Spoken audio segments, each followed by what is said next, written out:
Real world के मुअज़्ज़िज़ दोस्तों, मैं हूं माजिद मलिक और आप तमाम देखने और सुनने वालों को अस्सलाम वालेकुम। नाज़रीन, आए दिन पूरी दुनिया में से कहीं न कहीं से कोई ऐसी खबर आती है जिससे अल्लाह रब्बुल इज़्ज़त की हक़ानियत और दीन इस्लाम की सदाकत पर मोहर तस्दीक गैर मुस्लिमों के हाथों से साबित होती है। ऐसा ही एक वाक़या हालिया दिनों में वायरल हो रहा है जिसने एक बार फिर अल्लाह रब्बुल इज़्ज़त के वादे को पूरी दुनिया के सामने गैर मुस्लिमों के हाथों सच कर दिखाया है और साबित कर दिया है कि चाहे कितने ही जमाने गुजर जाएं, अल्लाह रब्बुल इज़्ज़त के अल्फाज और इसके अहकामात और इसकी बनाई हुई चीजों पे कोई भी तगय्युर असरअंदाज नहीं हो सकता, सिवाय उस तगय्युर के, उस तब्दीली के जो अल्लाह ने इस कायनात और दुनिया की किस्मत में लिख दी है। ये खबर क्या है और इसकी तफसील क्या है, इसे जानने के लिए हमें गहराई में जाना होगा और इसके पसे पर्दा वो अवामिल भी देखने होंगे। नाज़रीन, अल्लाह रब्बुल इज़्ज़त ने सूरह अल हजर में इरशाद फरमाया कि ये कुरान मैंने नाजिल किया और मैं ही इसका निगहबान हूं। आप सब इस आयत के बारे में जानते होंगे। ये आयत कई बार चैलेंज की जाती रही है और जाहिर सी बात है कि ये चैलेंज हमेशा गैर मुस्लिम अफराद और अक़वाम की तरफ से ही आया है। ऐसा ही एक चैलेंज जो बजाते खुद एक चैलेंज तो नहीं था, मगर इस चैलेंज ने अल्लाह रब्बुल इज़्ज़त के इस दावे को एक बार फिर सच्चा साबित कर दिया। हम पहले ये जानते हैं कि आखिर कुरान करीम के लंबे अरसे तक बगैर तब्दील हुए हरफ बहरफ हू बहू महफूज रहने के पीछे कौन सी हिकमत अमली काम कर रही है।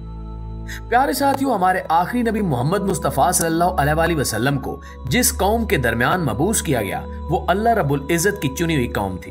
हम अरब कौम के बारे में बात कर रहे हैं। अरब कौम बेशक उजड़, वैशी और जाहिल थे, मगर इनकी कुछ खसूसियात ऐसी थी जो इन्हें दुनिया की बाकी तमाम अक़वाम से मुमताज करती हैं। इन्हीं तमाम खसूसियात में से एक बड़ी खसूसियत हाफ़ज़े की थी। अरब में जिस जमाने में इस्लाम का ज़हूर हुआ, उस वक्त वहां पे लिखने पढ़ने का रवाज न होने के बराबर था। यहाँ तक कि जब नबी अकरम सल्लल्लाहु अलैहि वसल्लम ने मक्का में इस्लाम की दावत देना शुरू की तो पूरे मक्का में सिर्फ 17 अफराद ऐसे थे जो लिख और पढ़ सकते थे। असल में इसकी वजह यह भी थी कि अरब कौम को अपने हाफजे पर बहुत नाज था और वो लिखने पढ़ने को गैर जरूरी काम ख्याल करते थे। अरबों का हाफजा किस कदर कवी और मजबूत था, इसका अंदाजा इस हवाले से लगाया जा सकता है।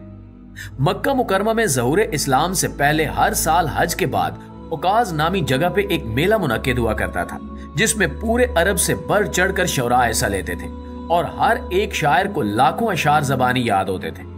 इनके हाफजे का ये आलम था कि अरसे बाद भी इन अशार में ज़ेर या ज़बर की गलती भी नहीं होती थी।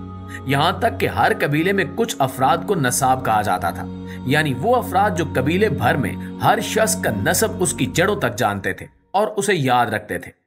किसी भी अहम मौके पर उन नसाब को बुलाया जाता ताकि वो किसी भी नस्ब के बारे में मौजूद गलत फहमियां दूर करें और इस सब के लिए किसी किस्म की तहरीर या दस्तावेज का सहारा नहीं लिया जाता था, बल्कि इन नसाब के हाफजे पे एतबार किया जाता था। इससे हम अंदाजा कर सकते हैं कि इनका हाफजा किस कदर मजबूत था। ज़हूर इस्लाम के बाद अरबों की इसी फितरी यादाश्त ने इन्हें कुरान करीम को बड़ी सहूलत से याद कर लेने का मौका दिया और इन्होंने ऐसा ही किया। यहाँ तक कि दौरे नबूवत में कुरान करीम का थोड़ा सा हिस्सा ही तहरीरी शक्ल में महफूज किया गया था, जो मुख्तलिफ कातिबीन वही ने नबी अकरम सल्लल्लाहु अलैहि वसल्लम के हुक्म पर लिखकर महफूज किया था।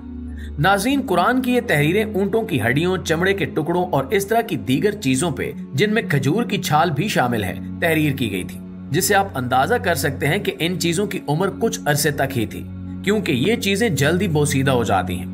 इसकी वजह यही है कि इनके लिखने का मकसद फकत इनको याद कर लेना था और फिर इन्हें आगे ट्रांसफर करना, यानी अपनी नई नस्ल को याद करवाना था।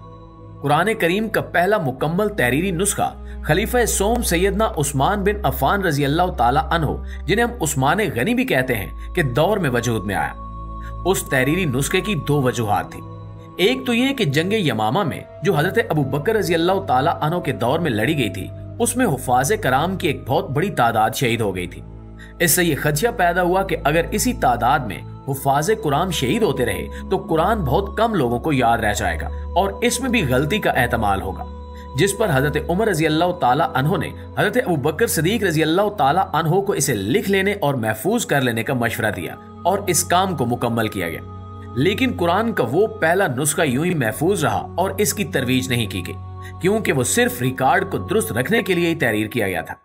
इसके बाद उस नुस्खे की तरवीज और इशात का अमल हजरत उस्मान रजी अल्लाह ताला अन्हो के दौर में हुआ, जब इस्लामी सल्तनत की हदूद बहुत फैल गई और ये खदशा जाहिर किया गया कि गैर अरबी अक़वाम कुरान करीम को पढ़ते हुए गलती से इसमें रद्द बदल ना कर दें।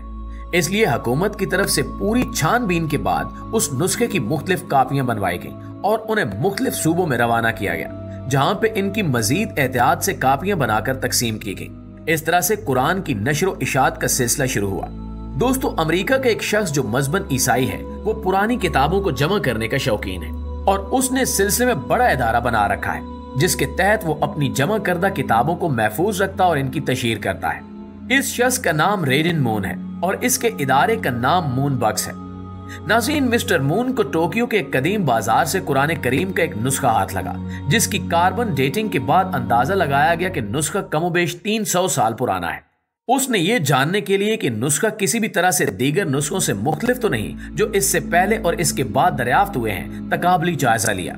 इस जायजे के दौरान ये बात सामने आई कि इस 300 साल पुराने कुरान करीम के नुस्खे से ज्यादा पुराने पाए जाने वाले नुस्खों में और उसके बाद शाया होने वाले नुस्खों में कोई फर्क नहीं है। यहाँ तक कि मौजूदा दौर में भी जो कुरान करीम के नुस्खे शाया और नशर किए जा रहे हैं, इनमें और उस पुराने नुस्खे में बाल बराबर फर्क भी नहीं है। इसकी यही 3 बड़ी वजूहात हैं, जिसमें सबसे बड़ी वजह यह है कि कुरान करीम की हिफाजत का जिम्मा अल्लाह रब्बुल इज्जत ने खुद ले रखा है।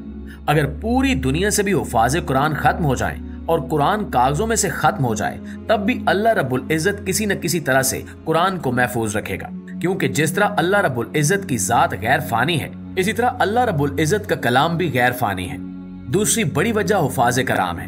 हम जानते हैं कि पूरी दुनिया में इस वक्त भी करोड़ों की तादाद में हुफाज़े कराम मौजूद हैं और इस वजह से कुरान की नशर इशात में गलती का एहतमाल न होने के बराबर रह जाता है।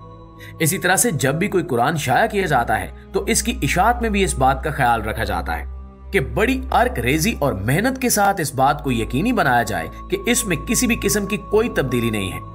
मुसलमानों ने अपनी तरफ से इंसानी कोशिशें इस ज़मन में जरूर की हैं, अलबत्ता अल्लाह रब्बुल इज्जत ने अपना जो वादा कर रखा है, इसके मुताबिक गैर मुस्लिमों को भी दावते फिक्र देने के लिए कुरान के ऐसे पुराने नुस्खे दरियाफ्त होते रहे हैं जिनके बारे में किसी के भी वहमो गुमान में नहीं था। नाजरीन, ये हकीकत है कि मौजूदा दौर में कुरान करीम अल्लाह रब्बुल इज्जत का जिंदा मौजज़ा है, जो बाकी मौजज़ों की तरह एक बार जाहिर होकर खत्म नहीं हुआ। ये वो मौजज़ा है जो क़यामत तक अपनी आबोताब के साथ मौजूद रहेगा, यहाँ तक कि क़यामत की उस निशानी का वक्त न आ जाए जिसके बारे में नबी करीम सल्लल्लाहु अलैहि वसल्लम ने इरशाद फरमाया कि क़यामत के कायम होने से पहले पूरी दुनिया से कुरान करीम को उठा लिया जाएगा। यानी जो हुफाज़े कुरान है, उनके सीनों से कुरान को उठा लिया जाएगा। कुरान को हिफ्ज करने वाले लोग अगर मोमिन होंगे तो वो अल्लाह के पास चले जाएंगे और आको सफात से कुरान उठा लिया जाएगा और जिन जगहों पर कुरान लिखा हुआ होगा वो जगह खाली रह जाएंगी। इसकी वजह यह है कि जब तक दुनिया में कुरान मौजूद है, क़यामत नहीं आएगी, और जब कुरान को उठा लिया जाएगा इसके बाद क़यामत आ जाएगी।